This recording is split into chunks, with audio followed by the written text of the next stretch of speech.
Did you know Christmas Day was often a time when enslaved African people ran away from the plantations or held rebellions?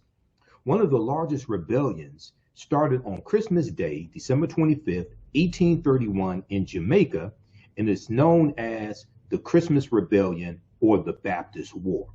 60,000 enslaved Africans carried out the largest uprising in British West Indies history. This uprising would eventually lead to Great Britain abolishing slavery in 1833.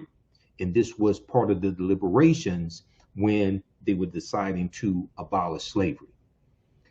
For enslaved African people in the Americas, the holiday season of Christmas was a time of both rare festivity and calculated resistance. It was a brief period when they were offered better food and rest by their slave owners, not out of kindness, but as a strategy to prevent rebellion. Face to Face Africa has a great article that talks about this history. Now, Christmas also provided opportunities for enslaved African people to plot escapes and uprisings, highlighting the complex dynamics of life in bondage. The great abolitionist and former slave Frederick Douglass exposed the intentions of slave owners behind such gestures, describing them as efforts to placate enslaved people and maintain control. However, many saw through this manipulation and used the holiday of Christmas as a time for escape or rebellion. And one of the reasons why is because a lot of the white people were drunk and not paying attention, right? So this gives you time to run away or plan your rebellion. So what happened in Jamaica? Christmas Day, December 25th, 1831, 60,000 enslaved Africans carried out the largest uprising in British West Indies history. The uprising would prove a milestone on the road to emancipation. So the Baptist War or Christmas Rebellion in 1831 in Jamaica was led by a Black Baptist deacon named Samuel Daddy Sharp.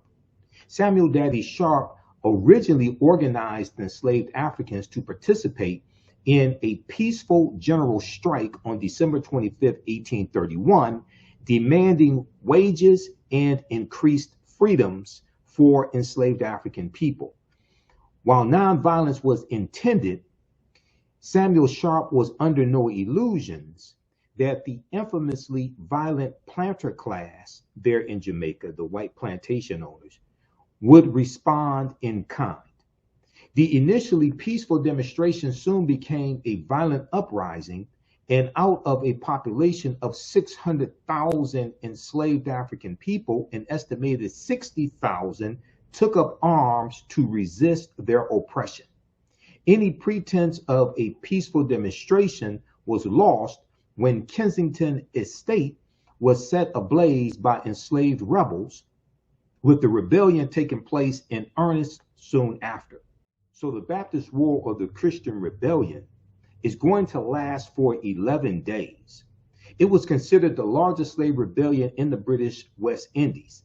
The name Christmas Rebellion came from the fact that the uprising began shortly after Christmas on December 25th. It was also called the Baptist War because many of the rebels were Baptists in faith. They were, even though they were slaves, they were followers of the Baptist religion.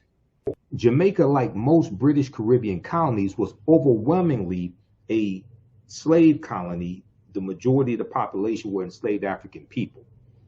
The enslaved outnumbered the whites on the island by far the largest British Caribbean colony. They outnumbered them 12-1. They revolted in 1831 partly because of an economic depression that affected some impoverished whites and made them allies of the rebel enslaved African people.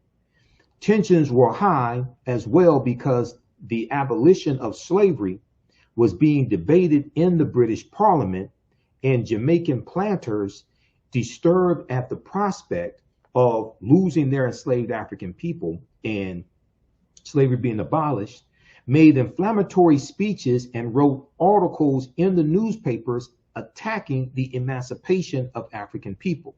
Their attitudes and actions contributed to the agitation and discontent of the slave majority. The planning and organization of the revolt came from enslaved leader Samuel Daddy Sharp, who had been given limited freedom to move around the island. Samuel Sharp used this freedom, especially the ability to travel on a traditional holiday or religious service, to discuss and plan for the actual revolt. At the end of a regular prayer meeting in mid-December 1831, Samuel Sharp and a selected group of leaders stayed behind to discuss the plans for the revolt. Samuel Sharp recalled examples from the Demerara slave revolt in 1823 in Guyana and rebellions on Caribbean islands to encourage his followers. He then had them swear on a Bible to follow the plan outlined. On Christmas Day, 1831, the leaders of the uprising went on strike, demanding more free time and a working wage. They refused to return to work until the plantation owners met their demands. So originally, this protest was going to be nonviolent, but the strike quickly escalated into a full rebellion when the planters refused their demands. On Monday, December 27, 1831, the rebellion broke out on the Kensington estate near Montego Bay. As sugarcane fields were set on fire, white people not already in town for Christmas fled to Montego Bay and other communities. Now, I'm not sure if the burning down of these slave plantations was the inspiration for the song, the roof is on fire, we don't need no water, but maybe it was, who knows? Now, this Christmas rebellion ended during the first week of January 1832. It lasted for 11 days. However, sporadic resistance continued for another 2 months as the rebels resorted to guerrilla tactics while fighting in Jamaica's mountainous interior. At the end of the fighting, 14 free African people who supported the rebellion and over 200 rebels had been killed. More than 300 enslaved African men and women were executed, including Samuel Sharp, who was hanged. Samuel Sharp surrendered to the British military and accepted blame for the failed result. Historians say he did this to save Baptist missionaries from being blamed. Samuel Daddy Sharp was hanged in Montego Bay on May 23, 1832. Just before his execution, he said these words, quote, "I would rather die upon yonder gallows than live in slavery," end quote. His revolt is believed to have played a huge role in British Parliament's deliberations over the following months that finally led to the Slavery Abolition Act of 1833 that ended slavery. But we know that the British said that those enslaved Africans had to serve in an apprenticeship program for about 4 years. So freedom really did not come to them until 1838. Samuel Sharp is remembered as a national hero in Jamaica, with his likeness printed on the $50 Jamaican banknote. So what are your thoughts on this? Post your comments here on this video. I'm historian and national political commentator Michael Imhotep, founder of the African History Network and host of the African History Network show. Check out articles from blackpast.org dealing with the Baptist War of 1831 to 1832.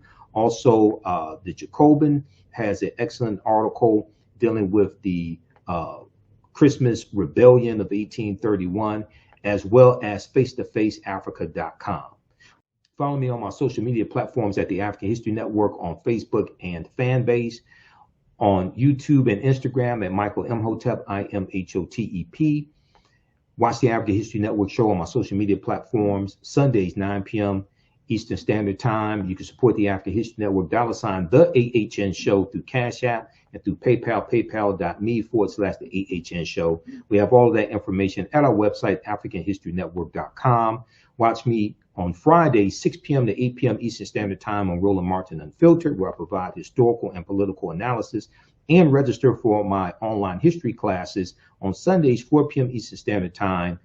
Ancient African Empires, the Moors, and the Transatlantic Slave Trade, 5000 BC to 1800 AD.